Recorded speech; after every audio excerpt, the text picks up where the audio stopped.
Dan, you look like you about to ask me. You look like you're ready to fire off.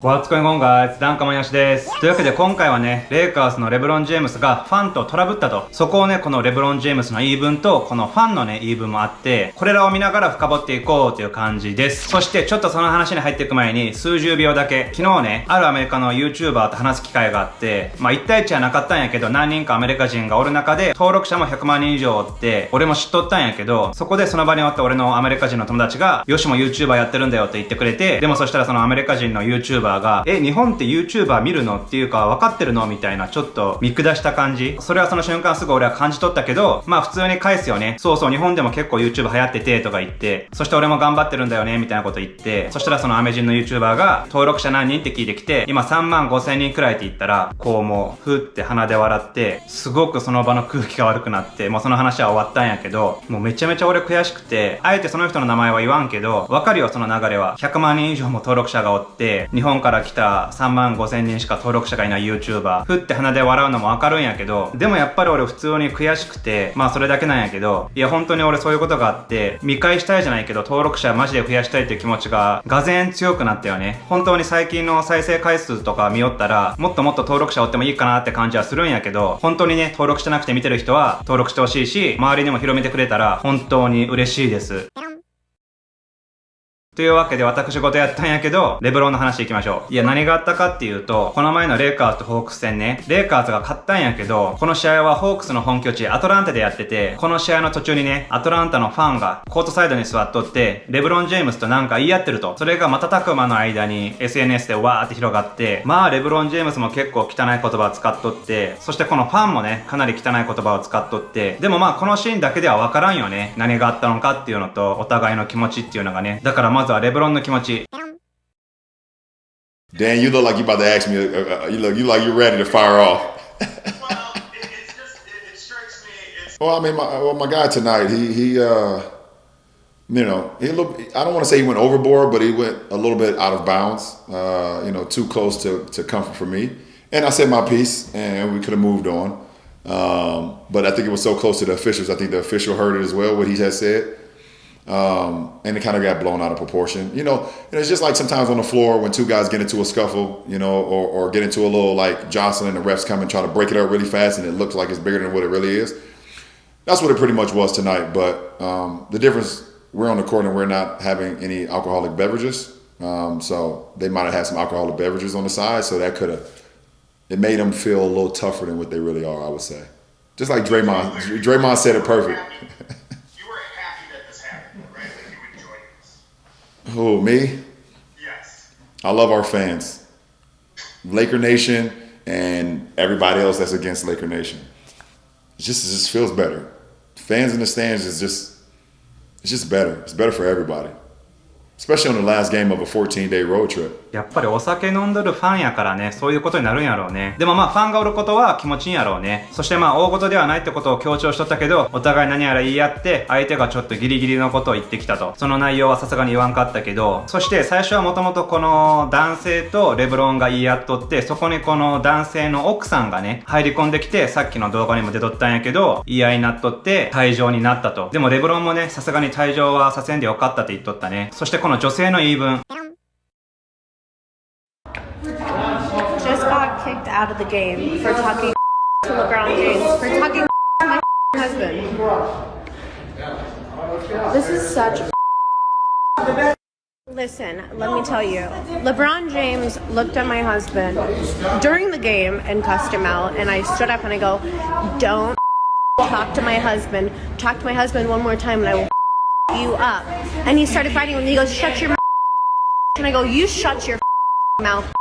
ほとんどピーってなっとったけど、もう言葉が悪すぎて、かなりブチ切れとったね。だからさっきも言ったように、最初レブロンと夫が言い合いよって、それに対して彼女が怒って立ち上がって、彼女とレブロンが言い合いになったと。そしてまずこの彼女が誰なのか。彼女はどうやらインスタグラムのモデルのようで、ジュリアナ・カルロスさん。そしてこの彼女の夫がクリス・カルロス。そしてなんとこの男性はトランプの支持者だったと。これ聞いてなんかってなったよね。っていうのはこのレブロンとトランプは前々からちょっと色々あって、あんまりこういった大統領選の話をするとね、YouTube が嫌がるから深掘りはせんけど、とにかくそういったこともあって、この男性はレブロンに対してヤジを飛ばしとったんやろうね。そしてなんとこのジュリアナが他にもコメントを残しとって、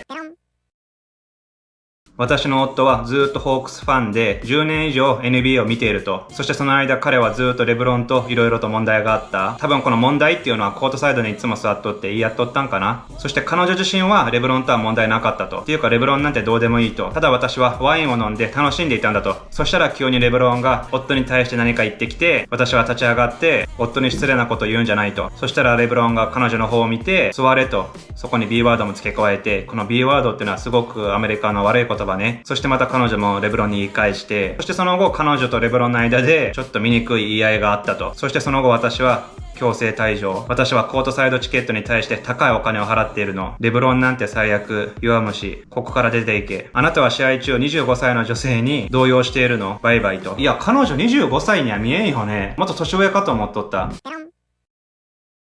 そしてもっと言うと、最初にレブロンの方からこの夫に対して何か言ってきたって言うけど、それはまずありえんよね、普通に考えてね。レブロンは試合しとるわけであって、レブロンの方から言うってよりも、普通ファンがね、最初にヤジを飛ばして、それに対してレブロンが応戦していたと思うんやけど、まずここに関しては絶対に夫の方から何かを言ってると。そしてこの男性の過去のインスタグラムの投稿でこういうのもあって、2017年の4月10日に出しとるね。この白い帽子をかぶった男性、俺がレブロンが嫌いなのがこの表情からわかるだろう。そしてあとはホークスのこと言っとるんやけど、そういった投稿をしてると。そしてこの写真ではレブロンのでかいケツのせいでもう少しで俺の携帯と財布に座られるところだったと。これは2017年やから、もうその頃から絶対ヤジは飛ばしまくっとったから、レブロンも絶対彼のことは認識しとったと思うんやけど、そういった意味でやっぱりあんな形になったんやろうね。とこれが一連の事件やったんやけど、レブロンのファンに対しての気持ち。No, at the end of the day, I'm happy fans are back in the building. I miss that interaction. I need that interaction. We as players need that interaction. I don't feel like it was warranted to be kicked out. There was a back and forth between two grown men, in which we said our piece. He said his piece. I said my piece, and then someone else jumped into it and said their piece. なんかこういうのを聞いてると、レブロンもこのファンとの言い合いとかも楽しんでるって感じで、こういうのも必要だったと。そして退場させるべきではないって言ってるから、でもやっぱり一番問題になっとったのは、彼女がこのマスクを取ったことに対して。But I didn't think they were, should have been kicked out. But they might have had a couple of drinks maybe, and they could have probably kept it going, and the game wouldn't have been about the game no more. So I think the referees did what they had to do. It's fine. I don't think taking down the mask or whatever the case may be at that point in time, would have harmed anybody but the people that was right next to her. I wasn't close enough to her. I don't think any of my teammates was close enough to him. Maybe a couple of the refs, maybe. So I hope they're okay. But safety first. そうね、やっぱり規則上絶対に試合を見てるときはマスクを取るなっていうのがあったはずやから、それを破って彼女はああいった行動に出たんやけど、レブロンが言ってる通り選手は遠かったからいいと。それでもやっぱり可能性はゼロじゃないし、その審判は近かったし、周りに人も座っとるし、こういったことも今後はあってはならないということで NBA は今調査をしてるらしいんやけど、そして最近のレイカーズについて。Well, yeah, I want to say, first of all, we've been trying to be extremely responsible. The whole Lakers organization. We haven't had anyone that had to miss days or whatever the case may be since we started. We're doing our testing. Guys are staying, for the majority, staying in their rooms and staying, social distancing and things of that nature. We're just trying to do everything that the protocol is telling us we can or cannot do, and just trying to follow that to a T. There's some things you can't control. We don't know if this virus is airborne or if it's passed through, person to person. So what we can't control is just trying to stay responsible, do the things that we can do and things of that nature. And then, and it's allowed us to be full, for our games, like I said, and go out there. Because of, the strict protocols and stuff, you don't really have much time to practice, especially on the road. A lot of gyms aren't open.